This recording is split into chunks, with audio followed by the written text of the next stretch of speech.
Olá a todos, sejam bem-vindos a mais um vídeo do curso de Paradiplomacia do CERES, Centro de Estudo das Relações Internacionais. Bem, neste vídeo nós vamos falar um pouquinho mais sobre a paradiplomacia, as atividades que se desenvolvem nesse âmbito e quais são as instituições e organizações que atuam na área de paradiplomacia.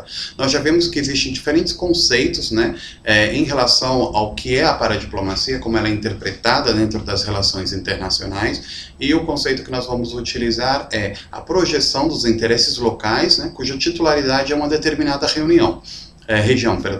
Por que nós vamos utilizar essa nomenclatura, essa definição? Pelo simples fato de que existem diferentes composições dos estados, principalmente após a globalização, e ao você falar de entes subnacionais, você pode gerar aí uma série de contrassensos.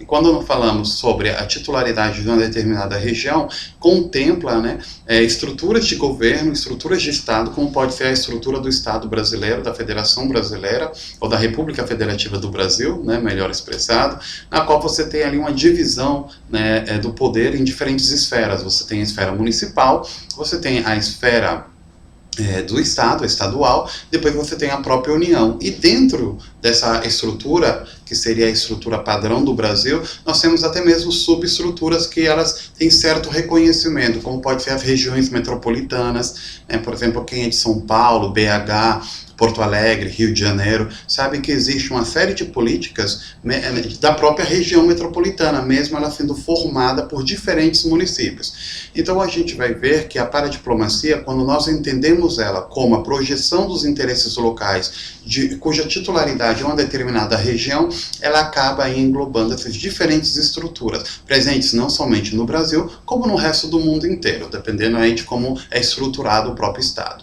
No caso do Brasil, a paradiplomacia ela surgiu no Rio de Janeiro e, sem dúvida, ela tem crescido na última década, embora ainda existam bastantes dúvidas em relação a quem são os órgãos, quais são as competências, uma vez que não existe, como nós já falamos, não existe legislação brasileira para a paradiplomacia. Tudo pelo contrário, a Constituição Federal ela estabelece que somente a União ela está capacitada para elaborar acordos e representação oficial do Brasil no panorama internacional.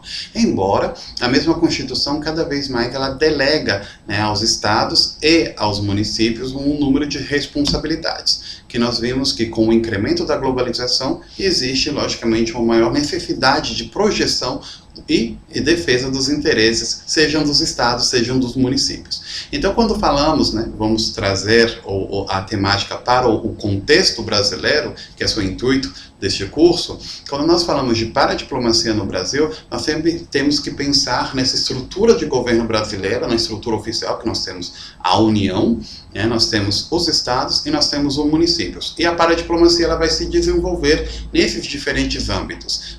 Por parte dos municípios, nós temos aí todas as competências e projeções de seus interesses, e das próprias atividades que eles elaboram, ou seja, nós temos aí, por exemplo, nós temos que os municípios de São Paulo, de Rio de Janeiro, que eles têm toda uma atividade na área de paradiplomacia.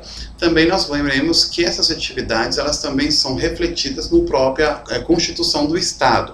No caso do Estado de São Paulo, no próprio Distrito Federal, nós temos aí também atividades paradiplomáticas. Então, quando nós falamos de paradiplomacia, nós veremos que a diferença da diplomacia oficial, a qual se concentra principalmente na figura do Itamaraty do Ministério de Relações Exteriores, no caso da paradiplomacia, conforme os interesses que são projetados, as ações que são tomadas, nós veremos a existência de diferentes órgãos, desde secretarias, as famosas APIs, que são agências de promoção internacional, que elas podem ser tanto privadas quanto públicas, e nós também veremos aí coordenações, coordenadorias, secretarias, conselharias, ou seja, o nome vai mudar porque, como vimos, não existe um padrão de instituição paradiplomática, uma vez que são diferentes as atividades e diferentes os interesses, e dentro desses diferentes níveis que compõem o Estado. Então pode parecer um pouco complicado, mas porém isso aumenta bastante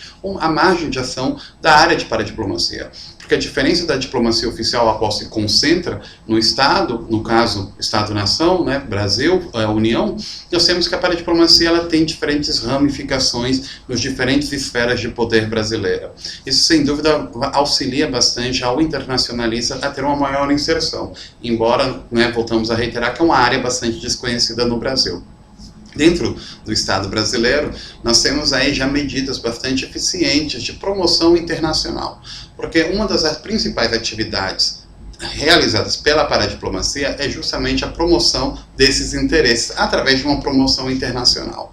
Cabe lembrar que, embora se use muitas vezes a palavra acordos, cooperação internacional, dentro do próprio vocabulário de paradiplomacia, a Constituição Federal Brasileira estabelece que somente a União pode realizar acordos. Mas nós temos que saber diferenciar um pouco o que é o acordo realizado pela Federação, né, ou pela União, e o acordo realizado pelo Estado e município. Né? Embora se use a palavra acordo, quando nós falamos de acordo em relações internacionais, nós nos referimos àquele documento que é compactuado de forma bilateral, né, ou multilateral entre dois Estados-nações. Existe aí todas umas fontes de direito internacional que, né, dão base a esse acordo. Quando nós falamos de acordos na área de paradiplomacia, nós nos referimos à busca de sinergias, né, e linhas de cooperação entre dois municípios, dois estados, um estado e uma província, etc. Ou seja, embora se utilize a palavra, juridicamente não significa o mesmo. Uma vez que, por exemplo, o estado de São Paulo, ele pode negociar com a cidade de Paris, mas ele não pode negociar com toda a União Europeia. Né? Já que nós vimos que dentro do direito internacional e dentro das relações internacionais, os homônimos, né, se reconhecem entre si. Então a paradiplomacia ela tem essa área de atuação dentro, né, do que é a própria cooperação internacional, colaboração internacional. Ela tem a parte de atuação na linha de promoção internacional, e sem dúvida é uma cada vez mais utilizada, e também na parte de transferência tecnológica. Ou seja, a diferença da própria União, que deve lidar com todos os atores do sistema internacional, né, sejam eles aliados ou não, né, o Brasil não pode ficar ao par da comunidade internacional.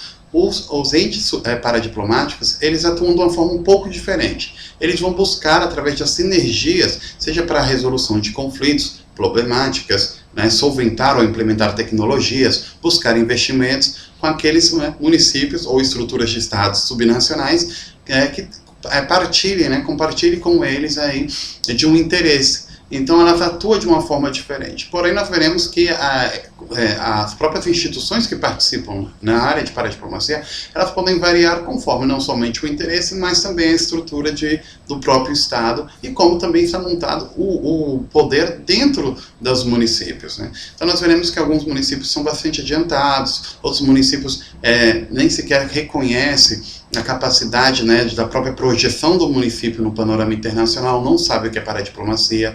Nós temos também um grande conflito aí entre o uso da nomenclatura relações internacionais, né, como dizer, como um estado como o estado de São Paulo pode ter uma secretaria de relações internacionais. Pois bem, eles têm. Eles não usam a palavra paradiplomacia, embora a sua atividade seja paradiplomática. Então eu espero que todos leiam um pouquinho, tenham entendido um pouco melhor que existe uma diversidade de organizações e que elas vão se organizar, primeiro, pelo que é a própria estrutura do Estado e depois pelo que é o próprio interesse e área de atuação desse interesse dentro do panorama internacional. Então tá, muito obrigado, nos vemos no próximo vídeo. Até mais.